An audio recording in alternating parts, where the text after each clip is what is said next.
Hello friends, आप सभी का स्वागत है के रीडर्स में। आज जिस पुस्तक की बात करने वाले हैं उस पुस्तक का नाम है the subtle art of not giving a fuck. अगर आप चिंता महसूस कर रहे हैं या आप थके हुए हैं तो ये बुक सिर्फ आपके लिए ही लिखी गई है। The subtle art of not giving a fuck, इसका मतलब होता है किसी भी चीज़ पर ध्यान नहीं देना। यह किताब हर उस इंसान के लिए लिखी गई है जो अपनी ज़िंदगी से परेशान है या फिर अपनी एनर्जी को सही तरह से मैनेज नहीं कर पा रहा है।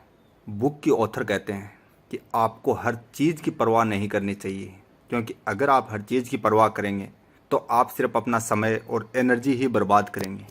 इसलिए इन चीज़ों को ध्यान से इस्तेमाल कीजिए। यह किताब हर उस इंसान के लिए है जो अपनी लाइफ में फ्रस्ट्रेटेड है। बिजनेसमैन, एम्प्लॉय, स्टूडेंट, पेरेंट्स, सभी को यह किताब सुननी और पढ़नी चाहिए, क्योंकि इस किताब में बताई गई जानकारी एक इंसान की लाइफ बदलने की शक्ति रखती है। चलो दोस्तों, शुरुआत करते हैं आज की इस बुक समरी को। चैप्टर नंबर 1, कोशिश मत कीजिए। चार्ल्स बुकोस्की एक शराबी था, एक बहुत बड़ा जुआरी और ज़िंदगी से हारा हुआ ऐसा इंसान जिसकी सलाह शायद ही कभी कोई लेना चाहेगा। इसलिए तो हम अपनी शुरुआत ऐसे इंसान की कहानी से कर रहे हैं। बुकोस्की शुरू से एक लेखक बनना चाहता था, मगर उसके काम को सभी न्यूज़पेपर और मैगजीन ने घटिया दर्जे का बताकर उसका मखौल उड़ाया। इस बात से दुखी होकर बुकोस्की गहरे डिप्रेशन में चला गया। उसने शराब का सहारा लेना शुरू कर दिया। धीरे धीरे वो एक बहुत बड़ा शराबी बन बैठा। अपनी ज़िंदगी के करीब 30 साल शराब जुए में बर्बाद करने के बाद बुकोस्की को एक दिन एक मौका मिला। एक छोटे पब्लिकेशन हाउस ने उसके काम में दिलचस्पी ली। बुकोस्की को बड़ी मुश्किल से एक मौका हाथ लगा था जिसे वो गंवाना नहीं चाहता था। उसने झट से वो कॉन्ट्रैक्ट साइन कर दिया और तब उसने अपनी पहली किताब लिखी। फिर उसके बाद उसने पीछे मुड़कर कभी नहीं देखा। एक के बाद एक करके उसने 6 किताबें और लिखी। इसके साथ ही उसने कई सारी कविताएं भी लिखी। उसकी किताबों की 2 मिलियन से ज़्यादा कॉपियां बिकी। यह उसके लिए एक बहुत बड़ी कामयाबी थी। अमेरिकन ड्रीम में कहा जाता है कि हमेशा कोशिश करते रहो, कभी हार मत मानो। लेकिन बुकोस्की को कब्र के पत्थर पर लिखा था, कोशिश मत कीजिए। बुकोस्की के काम की खास बात यह नहीं थी कि हारने के बावजूद उसने कोशिश जारी रखी, बल्कि यह है कि उसने खुद को बुरे से बुरे हाल में स्वीकार किया। उसे ज़्यादा फर्क नहीं पड़ा जब कामयाबी उसके हाथ ना ही लगी। ना ही वो पहले से अच्छा या सुधरा हुआ इंसान बन गया, ना ही उसके सक्सेसफुल बनने में उसकी अच्छाई का कोई हाथ था। हम सब अपनी ज़िंदगी में कभी ऐसे दौरे से गुजरते हैं जहाँ हालात बद से बदतर होते हैं। जैसे कि मान लीजिए आपको गुस्सा बहुत ज़्यादा आता है, इतना गुस्सा कि आप खुद पे काबू नहीं रख पाते हैं, और आप इसे काबू नहीं रख पाते ये सोचकर आपका गुस्सा और बढ़ता है। वाह, ज़रा सोचिए कितने मज़े की बात है कि आपको इस बात पर गुस्सा आता है कि आपको गुस्सा बहुत आता है। आप इस गुस्से से बचने का कोई रास्ता निकालना चाहते हैं, वह निकाल नहीं पाते हैं। तब आप खुद से और अपने इस गुस्से की समस्या से नफरत करने लगते हैं। जब आप कभी अपने अकेलेपन को लेकर उदास होते हैं तो आपके मन में उदासी से भरे ख्याल मंडराने लगते हैं। आप अपनी उदास जिंदगी और अकेलेपन के बारे में घंटों सोचते रहते हैं और सोच सोच कर और भी ज़्यादा उदास हो जाते हैं। तो मेरे दोस्त, इसको कहते हैं जहन्नुम की फीडबैक लूप। ज़रा याद कीजिए कि आपके दादाजी के वक्त में क्या होता था। उस वक्त में जब कोई किसी को अपने से बेहतर देखता तो बेशक कुछ पल उदास होता, मगर फिर अपने काम में लग जाता, ये सोचकर कि यही ज़िंदगी है। लेकिन अब अगर 5 सेकंड के लिए भी दुखी होते हैं तो आपको सबकी ज़िंदगी अपने से बेहतर लगने लगती है। आप खुद पे इतने शर्मिंदे हो जाते हैं जैसे कि सब कुछ हार बैठे हो। फिर अपनी इस शर्मिंदगी को अपने खुद पे और भी शर्म आने लगती है। शर्मिंदगी के इस गोल चक्कर में आप फंस के रह जाते हैं। इसलिए तो ज़रूरत है कि इन बातों को लेकर ज़रा भी परेशान ना हुआ जाए। अगर आप उदास हैं, कोई शर्म की बात नहीं, ऐसा सबके साथ होता है। शर्मिंदगी के इस चक्कर यानी लूप से बाहर निकलना चाहिए, और जो चीज़ें आपको परेशान कर रही हैं उनसे कहिए भाड़ में जाए।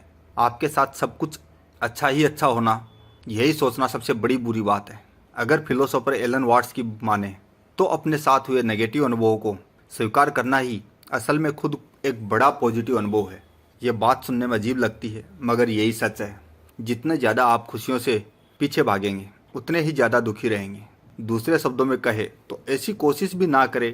क्या आपने कभी गौर किया है कि जब आप किसी बात के लिए केयरलेस होते हैं तो वह चीज़ आपको आसानी से मिल जाती है, बजाय कि जब आप उसके पीछे भागते हैं। जैसे जब आप जिम जाते हैं तब वर्कआउट करने में आपकी काफ़ी दर्द सहना पड़ता है, लेकिन इस दर्द का इनाम आपको मिलता है स्ट्रॉन्ग मसल्स के रूप में। थोड़े से पेन के बदले में आपको एक खूबसूरत बॉडी मिलती है और आपके हेल्दी इम्प्रूवमेंट होता है। इसी तरह जब आप अपने किसी काम में नाकामयाब होते हैं तो यही हार आपकी कामयाबी के लिए फ्यूल की तरह काम करती है और आप अपनी कोशिश में दुगने जोश के साथ फिर से जुट जाते हैं। दर्द को रोकने की कोशिश करना ही आपको बाद में और भी ज़्यादा दर्द का एहसास कराता है। दर्द या हार जो भी आपको मिले उसे रोकिए मत, बस उसकी परवाह करना छोड़ दीजिए। फिर देखिए आपका कोई भी रोक नहीं पाएगा। परवाह ना करने का मतलब ये नहीं कि आप बिना कुछ किए शांति से बैठे रहें, एकदम किसी पत्थर की तरह बेअसर हो जाएं, क्योंकि सिर्फ मुर्दों को कुछ महसूस नहीं होता है, जिंदा आदमी तो सब कुछ फील कर सकता है। और हम आपसे ऐसा करने को नहीं कह रहे हैं, हम तो बस यही कहना चाहते हैं कि परवाह ना करने का मतलब है कैसे भी हालात आएँ बस आराम से बैठिए, फिर चाहे आपकी सोच औरों से अलग ही क्यों ना हो। अगर आप अलग सोचिए, अलग बनिए, यही बेहतर है, बजाय कि आप चिकना घड़ा बने। चिकना घड़ा तो समझते होंगे ना आप, जिस पर किसी बात का कोई असर नहीं होता। ऐसे लोग बुज़दिल और मूर्ख होते हैं। आपको चिकना घड़ा नहीं बनना है, बस बेपरवाह बनना है, जिससे आप फालतू की टेंशन से बचे रहें। लेकिन कभी कभी आपको चीज़ों की परवाह भी करनी पड़ती है। तो तब सवाल ये उठता है कि ऐसा क्या है जिसकी आपको सच में परवाह करनी चाहिए। इस किताब के लेखक की माँ के साथ ऐसी ही एक घटना घटी। दरअसल एक बार उनकी एक सहेली ने उन्हें काफ़ी बड़ी रकम का चूना लगा दिया था। अब अगर लेखक बिल्कुल ही बेपरवाह होता तो जो उसकी माँ के साथ हुआ उसकी ज़रा भी परवाह नहीं करता, मगर लेखक ने अपनी माँ को भरोसा दिलाया कि वे वकील की मदद लेंगे, उस इंसान को सबक सिखा कर ही रहेंगे। हाँ, उसने ये सब इसलिए किया क्योंकि उसे उस इंसान की परवाह नहीं थी। अध्याय नंबर 2, खुशियों के पीछे मत भागिए। 2500 साल पहले की बात है। नेपाल में एक राजा हुआ करता था जो अपने बेटे से बहुत प्यार करता था और उसके लिए बड़े बड़े सपने देखा करता था। वो अपने बेटे को दुनिया की हर चीज़ देना चाहता था ताकि उसे कभी भी किसी चीज़ की कमी ना हो। अपने बेटे को खुश रखने के लिए उसने बहुत बड़ा महल बनवाया जिसके चारों ओर ऊंची दीवारें थी। वो नहीं चाहता था कि उसके बेटे को बाहर की दुनिया के बारे में कुछ भी पता चले। वो उसे हर दर्द, हर तकलीफ से बचा कर रखना चाहता था। महल में राजकुमार के लिए हर सुख सुविधा मौजूद थी, मगर राजकुमार फिर भी खुश नहीं रहता था। वो इस ऐश और आराम से अब उबने लगा था। वो अब महल के बाहर की दुनिया देखना चाहता था। एक दिन मौका देखकर वो महल से बाहर निकला। अपने राज्य में घूमते हुए राजकुमार को पहली बार दर्द का एहसास हुआ जब उसने भूखमरी, बीमारी से तड़पते हुए गरीब इंसानों को देखा। उन्हें देखकर राजकुमार दुख में डूब गया। उसे अपने पिता पर बहुत गुस्सा आया, जिसने उसे आज तक इस सच्चाई से अनजान रखा था। उसने फैसला किया कि वो राजपाट छोड़कर भिक्षुक का जीवन जिएगा। उसके बाद राजकुमार चुपचाप बिना किसी को कुछ बताए महल छोड़कर जंगल में चला गया। कुछ साल जंगल में गुजारने के बाद राजकुमार को एहसास हुआ कि उसकी इस कठिन तपस्या और भूखे प्यासे रहने में कोई फायदा नहीं है। जरूरी नहीं कि जो चीज़ तकलीफ दे हो वो आपके लिए अच्छी और फायदेमंद हो। उसने ये जाना कि जीवन अपने आप में एक तकलीफ है। अमीर आदमी अपने पैसे की वजह से तकलीफ सहता है, गरीब आदमी इसलिए परेशान रहता है क्योंकि उसके पास पैसे की कमी है। असल बात तो यह है कि खुशी का कोई पैमाना नहीं होता। कुछ हासिल करने का ये मतलब नहीं कि अब आप हमेशा के लिए खुश रहेंगे। हम तकलीफ इसलिए सहते हैं क्योंकि इससे हमें इंस्पायर्ड होते हैं, इससे हमारे अंदर कुछ बदलाव आते हैं। जीवन में बदलाव बहुत ज़रूरी है। हमारे जीवन की तकलीफ़ें हमें लड़ने की आदत और ताकत देती हैं। हम हर हाल में खुद को बचाए रखने की जदोजहद करते हैं। दर्द ही हमें सिखाता है कि हम चीज़ों पर ध्यान दें जब हम लापरवाह होते हैं। इसलिए तो खुशियाँ और सुख सुविधाएं हमेशा ही बेस्ट ऑप्शन नहीं होती। कभी कभी दर्द भी ज़रूरी होता है। यहाँ तक कि साइकोलॉजिकल पेन भी बड़े काम की चीज़ है जो हमें भविष्य के बेहतर फैसले लेना सिखाती है। खुशियाँ कभी भी बिना मुश्किल से लड़े नहीं पाई जा सकती। दूसरे शब्दों में कहे तो परेशानियों का दूसरा नाम ही खुशियाँ हैं, क्योंकि जब आप अपनी समस्याएं सुलझा लेते हैं तो खुशी खुद ब खुद आपके चेहरे पर झलकने लगती है। तो इस तरह आपकी तकलीफ़ों को अवॉइड ना करना ही आपकी खुशियों की चाबी है। यहाँ पर खुशी की वर्ड असल में प्रॉब्लम्स को सोल्व करना है। भावनाओं को हमेशा ही बड़ा चढ़ाकर माना जाता है। हमारे इमोशन आखिर क्या हैं? भावनाएं यानी इमोशन दरअसल हमारा दिमाग ही तो है जो हमें बताता है कि कुछ गलत हो रहा है और उसे ठीक किया जाना चाहिए। सीधे साधे शब्दों में कहे तो हमारे नेगेटिव इमोशन हमें एक्शन लेने के लिए मजबूर करते हैं। वहीं दूसरी तरफ हमारे पॉजिटिव इमोशन का मतलब है कि हमारा दिमाग हमें सही चीज़ करने के लिए इनाम दे रहा है। अब सवाल ये उठता है कि आप अपने जीवन में क्या करना चाहते हैं। इस सवाल में कोई खास बात नहीं है, बहुत ही आम सा सवाल है। इसके बजाय सवाल होना चाहिए कि आप अपने जीवन में किस तरह की तकलीफ से गुजरना चाहते हैं। बहुत से लोग नहीं कहते, मगर आप अपने स्ट्रगल खुद चुनिए। ज़्यादातर लोग सिर्फ बिना किसी तकलीफ के सिर्फ रिवॉर्ड पाना चाहते हैं। इससे बुरा और क्या हो सकता है कि बिना कुछ किए आपको सब कुछ मिल जाए। तो अपने लिए खुद ही तकलीफ़ें चुन लीजिए, क्योंकि आखिर तो ज़िंदगी आपको फिर से दर्द दे ही देगी, और वो आपके लिए ज़्यादा दर्दनाक होता है। अध्याय नंबर 3, आप औरों से अलग नहीं हैं। इस अध्याय में लेखक बताते हैं कि एक आदमी जिसका नाम जिमी था, हमेशा कोई ना कोई बिजनेस आइडिया सोचता रहता था। उसकी ज़िंदगी बढ़िया गुजर रही थी। वो अपने माँ बाप के पैसे पर जी रहा था। जितना वो अपने बिजनेस आइडिया पर खर्च करता, उतना ही पैसा बाद में उड़ा देता था। उसका कोई आइडिया कभी भी सफल नहीं हुआ, मगर जिस तरीके से वो बातें करता था, खुद पर यकीन रखता था, वो बहुत ही प्रभावशाली था। इसके ये अंदाज आपको उसका फैन बना देंगे, फिर भले ही आप उसकी असलियत से वाकिफ़ ही क्यों ना हो। यह 1960 की बात थी, जब इस ख्याल की शुरुआत हुई, हम सब अलग और अपने आप में अनोखे हैं। अब उस दौर में सबको यही लगता था कि वो कुछ खास है, मगर कुछ सालों बाद लोगों को एहसास हुआ कि असल में ऐसा नहीं है। इस दुनिया में हर कोई बेहतरीन करने के लिए नहीं बना है। फेल होना हमारी ग्रोथ का एक ज़रूरी हिस्सा है, जिससे हम सबको गुजरना पड़ता है। बिना किसी वजह से खुद को खासम खास समझ लेना बिल्कुल उसी तरह होगा जैसे कि एक और जिम्मी पैदा हो गया हो। सेल्फ इस्टीम की भावनाओं के साथ एक परेशानी यह है कि यह आपकी सेल्फ इस्टीम को इस पैमाने से नापती है, आप कितना मोटिवेट सोच सकते हैं, जबकि असल में इसे मापने का पैमाना आपके नेगेटिव साइड को महसूस करने की समझ होनी चाहिए कि आप अपने नेगेटिव साइड के बारे में कितना जानते हैं। अगर आपको लगता है कि बिना किसी तकलीफ को झेले आप 100% परफेक्ट हैं, तो आप कैसे अपने जीवन की परेशानियां दूर कर पाएंगे। आप अपनी सफलता की सपने ही देखते रहेंगे, जो वास्तव में कभी कुछ किए शांति से बैठे रहें, एकदम किसी पत्थर की तरह बेअसर हो जाएं। क्योंकि सिर्फ मुर्दों को कुछ महसूस नहीं होता है, जिंदा आदमी तो सब कुछ फील कर सकता है। और हम आपसे ऐसा करने को नहीं कह रहे हैं, हम तो बस यही कहना चाहते हैं कि परवाह ना करने का मतलब है कैसे भी हालात आए, बस आराम से बैठिए, फिर चाहे आपकी सोच औरों से अलग ही क्यों ना हो। अगर आप अलग सोचिए, अलग बनिए, यही बेहतर है, बजाय कि आप चिकना घड़ा बने। चिकना घड़ा तो समझते होंगे ना आप, जिस पर किसी बात का कोई असर नहीं होता। ऐसे लोग बुज़दिल और मूर्ख होते हैं। आपको चिकना घड़ा नहीं बनना है, बस बेपरवाह बनना है, जिससे आप फालतू की टेंशन से बचे रहें। लेकिन कभी कभी आपको चीज़ों की परवाह भी करनी पड़ती है। तो तब सवाल ये उठता है कि ऐसा क्या है जिसकी आपको सच में परवाह करनी चाहिए। इस किताब के लेखक की माँ के साथ ऐसी ही एक घटना घटी। दरअसल एक बार उनकी एक सहेली ने उन्हें काफ़ी बड़ी रकम का चूना लगा दिया था। अब अगर लेखक बिल्कुल ही बेपरवाह होता तो जो उसकी माँ के साथ हुआ उसकी ज़रा भी परवाह नहीं करता, मगर लेखक ने अपनी माँ को भरोसा दिलाया कि वह वकील की मदद लेंगे, उस इंसान को सबक सिखा कर ही रहेंगे। हाँ, उसने ये सब इसलिए किया क्योंकि उसे उस इंसान की परवाह नहीं थी। अध्याय नंबर 2, खुशियों के पीछे मत भागिए। 2500 साल पहले की बात है। नेपाल में एक राजा हुआ करता था जो अपने बेटे से बहुत प्यार करता था और उसके लिए बड़े बड़े सपने देखा करता था। वो अपने बेटे को दुनिया की हर चीज़ देना चाहता था ताकि उसे कभी भी किसी चीज़ की कमी ना हो। अपने बेटे को खुश रखने के लिए उसने बहुत बड़ा महल बनवाया जिसके चारों ओर ऊंची दीवारें थी। वो नहीं चाहता था कि उसके बेटे को बाहर की दुनिया के बारे में कुछ भी पता चले। वो उसे हर दर्द, हर तकलीफ से बचा कर रखना चाहता था। महल में राजकुमार के लिए हर सुख सुविधा मौजूद थी, मगर राजकुमार फिर भी खुश नहीं रहता था। वो इस ऐशो और आराम से अब अध्याय नंबर 4, दुख की कीमत। 1944 के दौर में जापान को लड़ाई में काफ़ी नुकसान हुआ था। इस नुकसान के 2 महीने बाद की बात है। ओनोडा, जो कि जापान की लड़ाई में एक लीडर था, एक आइलैंड में ही रुक गया जहां पर अमेरिकन ने कब्जा किया हुआ था। वो अमेरिकन से लड़ता रहा, बावजूद इसके कि जापान ने तब तक सरेंडर कर दिया था। उसे यह बात मालूम नहीं थी और वो आइलैंड में खुद को और खुद के फॉर्मर्स को शूट करता रहा। जापानी सरकार ने उसे ढूंढने में पूरे 30 साल लगा, मगर कभी कामयाब नहीं हो पाए। उसको कभी कोई पकड़ नहीं पाया था। फिर एक दिन सुजुकी नाम के एक हिप्पी आदमी ने उसे पकड़ लाने का फैसला किया। सिर्फ 4 दिन बाद ही वो इसमें कामयाब हो गया।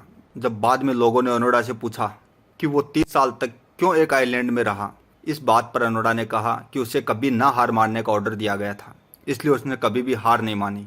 सोचना भी अजीब लगता है कि कैसे कोई इंसान अपनी ज़िंदगी का एक बड़ा हिस्सा कई अनलेस और बेवकूफ़ी चीज़ों पर लगा देते हैं। जैसे कि ओनोडा ने अपनी ज़िंदगी के 30 साल कीड़े खाकर, गंदगी में सोकर एक ऐसी लड़ाई लड़ने लगा दिया जो हो ही नहीं रही। खुद को समझना बिल्कुल ऐसा ही है जैसे कोई प्याज होता है, उसकी बहुत सी परतें होती हैं और जैसे जैसे परतें उतरती है आपके आंसू बहते हैं। इसकी पहली परत खुद की भावनाओं को जानना और समझना है, और दूसरी परत ये समझना है कि इन भावनाओं की वजह क्या है। एक बार जब हम इन्हें अच्छे से समझ लेते हैं तो इन पर काबू पाना आसान हो जाता है। और एक बार जब हमें अपनी भावनाओं की पहचान हो जाती है तो उन्हें मन मुताबिक चुना जा सकता है। हम अपने मकसद इन्हीं भावनाओं के आधार पर चुन सकते हैं। लेकिन अगर हम गलत मकसद चुन लेते हैं तो इन सभी फीलिंग्स और इमोशन का कोई मतलब नहीं रह जाएगा।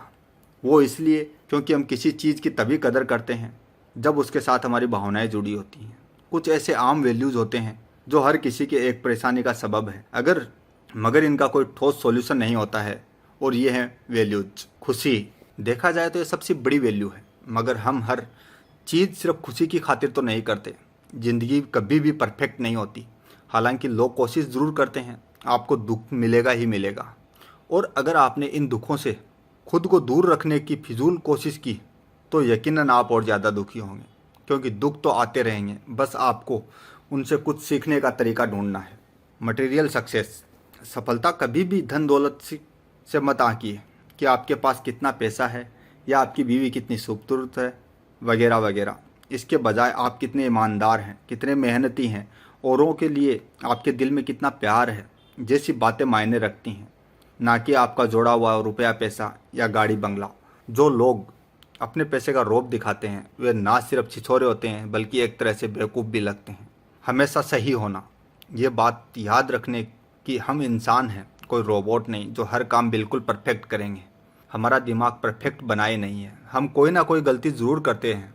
लेकिन ज़रूरी बात यह है कि अगर हमसे कोई गलती हो जाए तो उससे सीख न ले, ना कि उसे फिर से दोहराया जाए। कोई भी इंसान हमेशा सही नहीं होता। आप कितनी बार सही थे इसकी गिनती याद रखना फिजूल है, इससे आपको कुछ भी नया सीखने को नहीं मिलेगा। पॉजिटिव रहना, ये सच है कि पॉजिटिव सोच रखने के अपने फ़ायदे हैं, मगर हर बार ज़िंदगी में सब पॉजिटिव और अच्छा ही होगा ये सोचकर चलना आपके लिए परेशानी का कारण बन सकता है। असल ज़िंदगी में हमें बहुत से उतार चढ़ाव देखने पड़ते हैं और आपको ये सच स्वीकार करना ही पड़ेगा, क्योंकि अगर आप इसे नहीं मानते तो फीडबैक लूप के चुंगल में फंस कर रह जाएंगे। अगर आप अपने मन में उठने वाले नेगेटिव इमोशन को रोकने की भरपूर कोशिश करेंगे तो और भी ज़्यादा नेगेटिव भावनाओं से घिर जाएंगे। जब आपके मन में कुछ नेगेटिव आता है तो उसे रोकिए मत, बस सोचिए कि अगर ऐसा हो भी गया तो आप उसका सामना कैसे करेंगे। अध्याय नंबर 5, आप हमेशा खुद चुनते हैं। अमेरिकन फिलोसोफर विलियम जेम्स अपनी ज़िंदगी से काफ़ी परेशान रहते थे। क्या क्या परेशानियां नहीं थी उन्हें। आंखों की बीमारी, कम सुनने की बीमारी, बाकी और कई जानलेवा बीमारियों से वे जूझ रहे थे। इन बीमारियों की वजह से उनका ज़्यादातर जीवन घर में बंद होकर गुजारना था। उन्हें पेंटिंग का बड़ा शौक था तो सारा दिन पेंटिंग बनाया करते थे। हालांकि किसी को नहीं लगता कि वे अच्छी पेंटिंग बना सकते हैं, लेकिन उनके पिता ने उन्हें मेडिकल स्कूल में दाखिला दिलाने के लिए क्या कुछ नहीं किया, मगर वे सब कुछ छोड़कर अमेज़न रेन फॉरेस्ट में चले गए। हैरानी की बात यह है कि उनकी सेहत ने भी उनका साथ दिया, लेकिन फिर उन्हें स्मॉल पॉक्स हो गया जिससे वे मरते मरते बचे। उन्हें अपना एक्सपीडिशन बीच में ही छोड़ना पड़ा। उनके सभी साथी आगे बढ़ गए थे और वे अकेले ही साउथ अफ्रीका में रह गए थे। किसी तरह वहाँ से निकल कर वे न्यू इंग्लैंड पहुँचे, जहाँ उन्हें पिता जो पहले से ही उनसे निराश थे उनका इंतजार कर रहे थे। अपने जीवन की तमाम तकलीफ़ें झेलने के बाद एक रात जेम्स ने फैसला किया कि अब से वे अपनी ज़िंदगी की हर रिस्पॉन्सिबिलिटी खुद लेंगे और अपने जीवन को बदलने की हर संभव कोशिश करेंगे। उन्होंने यह तक सोच लिया कि अगर उन्होंने हार मानी तो पक्का वे सुसाइड कर लेंगे। खैर, बड़ी बात को छोटा करके हम बताना चाहते हैं कि विलियम जेम्स ही वो इंसान थे जो अमेरिकी साइकोलॉजी के जन्मदाता बने। ये कहानी सीख देती है कि अपने कामों की जिम्मेदारी हमें खुद ही लेनी चाहिए, ना कि दूसरों के भरोसे रहकर बैठना चाहिए। अगर मान लीजिए कि आपका लाइफ पार्टनर जिसे आप बहुत प्यार करते हैं आपसे एक हफ्ते में 30 किलो वज़न कम करने को बोलता है, वरना वो आपको छोड़कर चला जाएगा। अब ऐसी शर्त सुनकर आपका दिमाग तो ठनक ही जाएगा, है ना। अब सोचिए कि आप जिम जाना शुरू कर देते हैं, हेल्दी खाना शुरू कर देते हैं और 30 किलो वज़न कम भी कर लेते हैं। कैसा लगेगा? बहुत अच्छा। मगर अब आपकी फीलिंग आपके पार्टनर के लिए क्यों बदल गई? क्योंकि आपको ऐसा करने के लिए बोला गया था, वे आपने खुद नहीं चुना था। मगर जब आप चीज़ें खुद अपनी मर्जी से चुनते हैं तो पूरी जान लगा देते हैं, फिर चाहे कितनी भी मुश्किलें क्यों ना आए। उन मुश्किलों से गुजरकर आप अच्छा महसूस करते हैं। इसलिए अपनी परेशानियां भी खुद ही चुनिए, क्योंकि ज़िंदगी में कोई भी समस्या कब और कैसे आ जाए कोई नहीं जानता है। ऑब्सेसिव कंपल्सिव डिसऑर्डर, जिसे आमतौर पर OCD भी कहा जाता है, ये एक तरह का न्यूरोलॉजिकल और जेनेटिक डिसऑर्डर होता है। इस बीमारी का कोई ठोस इलाज अभी तक नहीं मिल पाया। हालांकि इसे कुछ हद तक मैनेज किया जा सकता है। तो जो लोग इस बीमारी से जूझ रहे हैं वे कैसे इस बीमारी को मैनेज करते होंगे? इसका जवाब है अपने विचारों को बदल के। जो लोग जर्म्स के डर से सारा दिन हाथ धोते रहते हैं उन्हें सीखना होगा कि हम चाहे जो कर ले, जर्म्स हमारे हमेशा आसपास रहते हैं, उन्हें पूरी तरह से नहीं हटाया जा सकता। कुछ और लोगों ने जो इस डर से उनका परिवार मर जाएगा अगर वे एक ही जगह पर बार बार टैप नहीं करेंगे। उन लोगों को ये समझने की ज़रूरत है कि मौत एक दिन सबको आनी है। वो जन्म लेता है, वो एक दिन मरता है और वे इसे किसी भी सूरत में नहीं रोक सकते। बजाय एक ही विचार में उलझने के ज़िंदगी में और भी बहुत कुछ मीनिंगफुल किया जा सकता है। ऐसे विचार आते हैं तो आने दें, उन्हें रोक के नहीं, मगर अपने विचारों की दिशा बदलने की कोशिश ज़रूर कीजिए। ऐसे लोग ज़िंदगी से उम्मीद खोने के बजाय इन विचारों के साथ जीना सीख लें तो अपनी ज़िंदगी बेहतर बना सकते हैं। अध्याय नंबर 6, आप जो भी सोचते हैं गलत है। अधूरी यादें अपने आप में एक मुसीबत है। आप किसी चीज़ पर पूरा यकीन रखते हैं पर वो बात झूठ निकलती है क्योंकि वो एक झूठी याद होती है जो आप अपनी यादों में समाये रहते हैं। मेरिडिथ मारन जो एक लेखक और जर्नलिस्ट थी, एक बार उन्होंने आरोप लगाया कि जब वो बच्ची थी तो उसके पिता ने उनका बलात्कार किया था। उन्हें अचानक से एक दिन ये बात आई, मगर इस बात से उनकी फैमिली लाइफ बर्बाद हो गई। सालों बाद सच सामने आया कि महज उनके मन की एक कल्पना थी। बात बहुत पुरानी नहीं है जब साइंटिस्ट माना करते थे कि आग दरअसल फ्लोगिस्टिन नामक चीज़ से बनती है और औरत को लगता था कि कुत्ते का पेशाब चेहरे पर मलने से वो सदा जवान बनी रहेगी। जब आप किसी से प्यार करते हैं तो सारी ज़िंदगी उसके साथ बिताने के सपने देखते हैं। फिर जब आपका ब्रेकअप हो जाता है तो आपका प्यार नाम की चीज़ से यकीन उड़ जाता है, लेकिन आप इसके बावजूद फिर से प्यार में पड़ते हैं, फिर से किसी के साथ ज़िंदगी बिताने की सोचते हैं। असल में हम सब चीज़ों को लेकर कभी ना कभी गलत होते ही हैं और इसे स्वीकारने में कैसी शर्म। यह तो सबके साथ होता है। हम सोचते कुछ और हैं, होता कुछ और है, और देखा जाए तो इससे एक तरह की सीख ही मिलती है हमें। पुख्ता यकीन हमेशा ही विकास यानी ग्रोथ का दुश्मन ही रहा है। कुछ नया सीखने के लिए हमें अपनी इम्प्रेशन को एक्सेप्ट करना होगा। अगर हम मान ले कि हम परफेक्ट हैं तो कुछ भी नया नहीं सीख पाएंगे, हम अपने ही दायरे में सिमट कर रह जाएंगे। जैसे उदाहरण के लिए कुछ साइंस में कुछ भी पुख्ता नहीं है, यानी साइंस किसी भी चीज़ के लिए ठोस यकीन नहीं रखता। हर बात की संभावना ज़रूर होती है। अगर कोई चीज़ यकीन से कही जाए तो उस पर भी कोई ना कोई डिबेट की गुंजाइश होती है। जब आप पहली बार किसी चीज़ की एक्सपीरियंस करते हैं तो कभी भी यकीन के साथ ये बोल सकते हैं कि यह पॉजिटिव है या नेगेटिव। हो सकता है कि आप जिसे अपनी ज़िंदगी का सबसे बुरा अनुभव समझ रहे हो, असल में वो आपके लिए सबसे पॉजिटिव एक्सपीरियंस साबित रहा हो। बेशक आपको उस वक्त बहुत बुरा लगा होगा, मगर आपकी भावनाएं वक्त के साथ बदल जाती हैं और आप भी कभी उन पर पूरी तरह यकीन नहीं कर सकते। किसी भी चीज़ में परफेक्शन या पूरा यकीन होने से ज़िंदगी का मज़ा ही चला जाता है। अब यह तो ज़रूरी नहीं कि जो आप अपने हिसाब से सही कर रहे हो वो सच में सही हो। यकीन अपने आप में एक बड़ी ख़तरनाक चीज़ है। सोचिए ज़रा कि आपके किसी साथी की प्रमोशन हो जाती है जबकि आपको यकीन था कि प्रमोशन आपको मिलेगा। ऐसी सूरत में आपके पुख्ता यकीन ने आपको धोखे में रखा और आपको बुरा भी लगा और यकीन आपकी इनसिक्योरिटी की वजह बन। अध्याय नंबर 7, फेल होना एक कदम आगे बढ़ना है।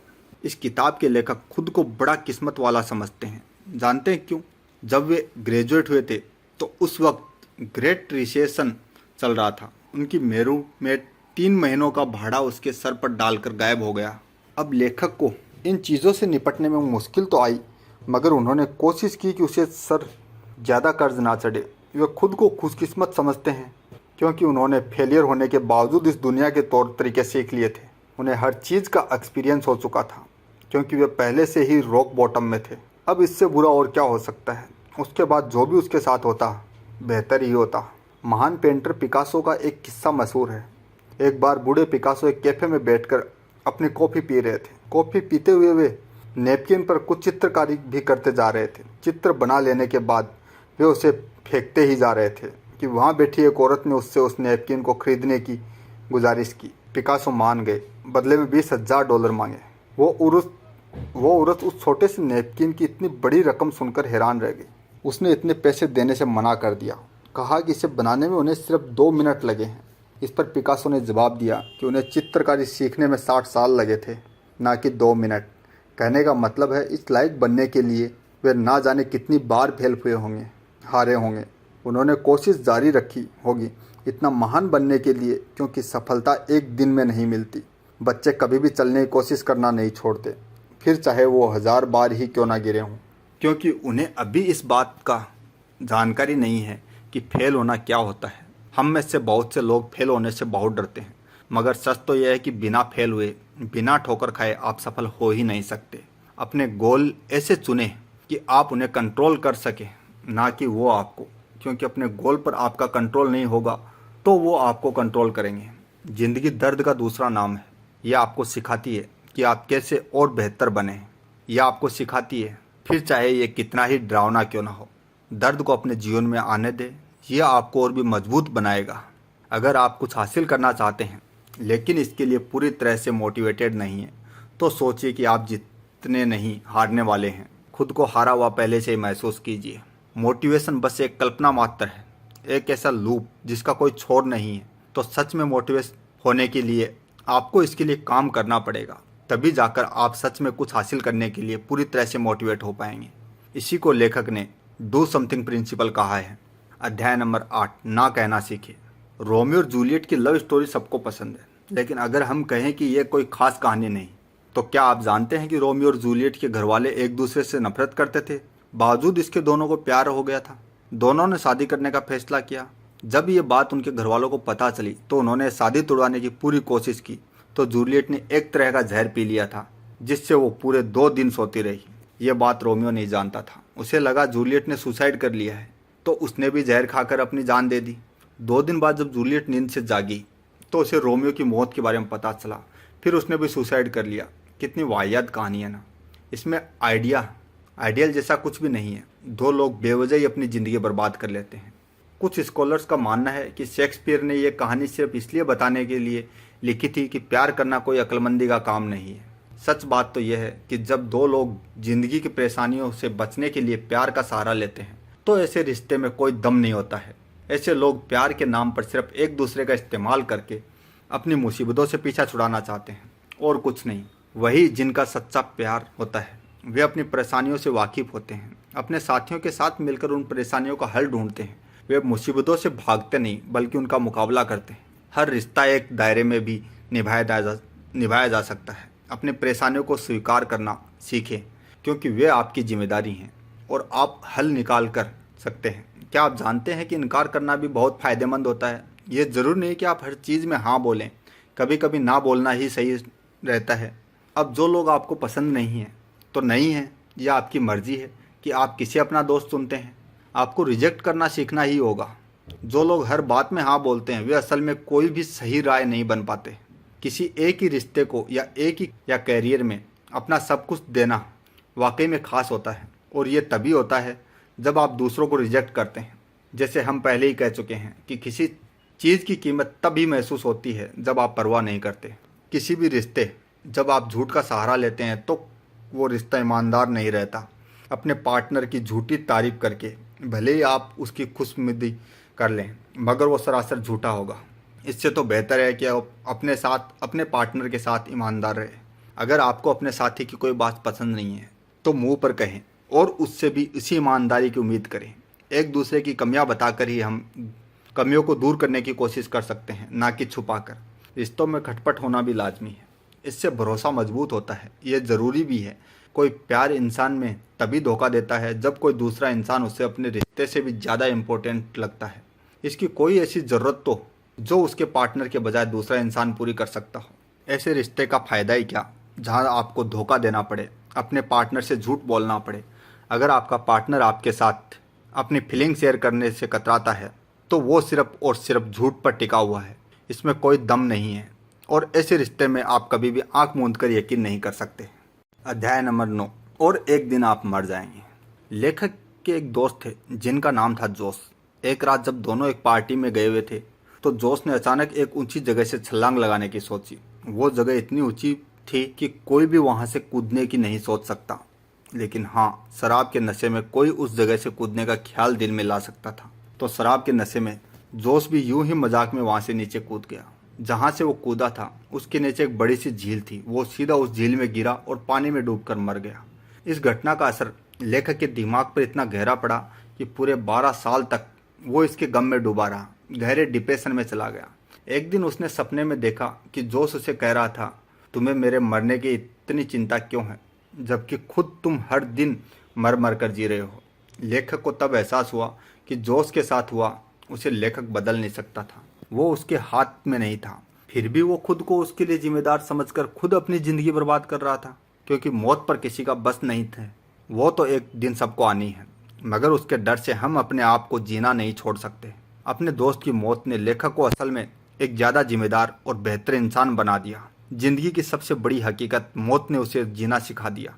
बेशक उसकी ज़िंदगी में अभी भी कई इनसिक्योरिटीज़ थी, मगर फ़र्क ये था कि वो अब इनकी परवाह नहीं करता था। उसे पता चल चुका था कि ज़िंदगी 2 पल की मेहमान है, इसलिए क्यों ना हर पल खुश होकर रहकर जिया जाए। हम सब मौत से डरते हैं, मगर भूल जाते हैं कि मौत को टाला नहीं जा सकता।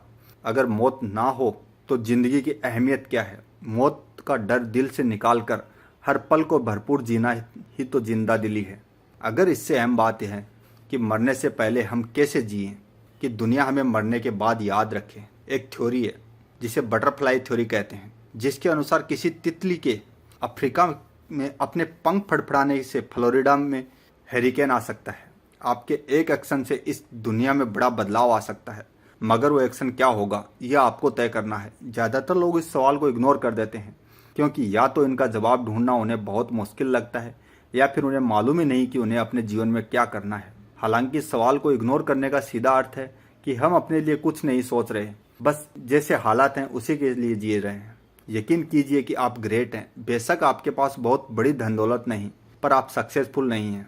फिर भी ऐसा माने कि आप खुद को ग्रेट बनाने की कोशिश करेंगे, और जो भी काम करेंगे उसे बहुत परफेक्शन के साथ ही करेंगे। आप अपने लिए जो भी चुनेंगे वैसे ही बनते जाएंगे, और एक दिन आप मर जाएंगे बाकी लोगों की तरह। इस सच्चाई से आप मुंह नहीं मोड़ सकते। बस याद रखिए कि मौत उसी को आती है जो जिया हो। खुद को खुशकिस्मत समझिए कि आपको जीने का मौका मिला है। तो दोस्तों, ये है आज की book summary, the subtle art of not giving a fuck. ये बुक समरी आपको कैसी लगी कमेंट करके ज़रूर बताइएगा, और अगर अच्छी लगी हो तो लाइक और शेयर करना ना भूलिएगा, और चैनल को सब्सक्राइब ज़रूर कीजिएगा। धन्यवाद दोस्तों।